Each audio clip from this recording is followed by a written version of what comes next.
바이든 후보 당선이 발표되자 일본은 발빠른 행보를 보이고 있습니다. 스가 총리가 SNS를 통해 바이든과 해리스 당선자에게 축하 인사를 전한 데 이어서 취임일 전후로 방미 일정을 추진하는 등 분주한 모습입니다. 바이든 당선자가 한미일 공조를 강조해온 만큼 한일 관계에 영향을 미칠 수 있다는 관측도 나오고 있습니다. 도쿄 고현승 특파원입니다. 바이든이 승리했다는 미국 현지 보도가 나온 직후 스가 요시히데 일본 총리는 일본 시각 아침 6시 반에 SNS를 통해 축하 글을 올렸습니다.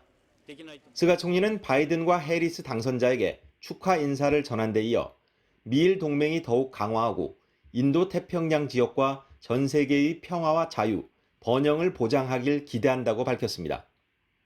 하지만 트럼프 대통령의 불복 소송으로 당선 확정이 지연될 수 있어 공식적인 축하 메시지는 나오지 않았습니다. 회담 일정도 아직 불투명합니다.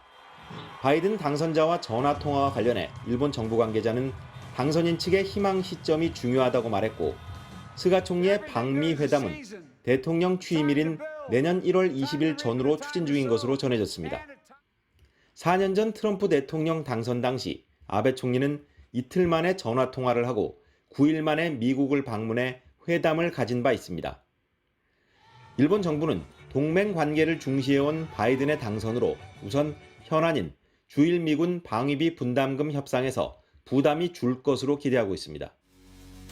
5년 단위로 갱신되는 미일 간 방위비 협정은 내년 3월 말 종료되는데, 트럼프 대통령은 일본 측에 현재보다 4배 이상 많은 약 9조 원의 부담금을 요구해 왔습니다.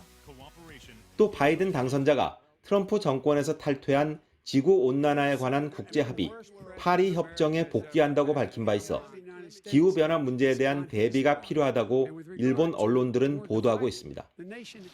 한일 관계에 있어서도 바이든 당선자가 한미일 공조를 강조한 만큼 무관심한 태도를 보여온 트럼프와 달리 지역 안보에 악영향이 우려될 경우 중재에 나설 가능성도 있다는 관측이 나오고 있습니다. 도쿄에서 MBC 뉴스 고현승입니다.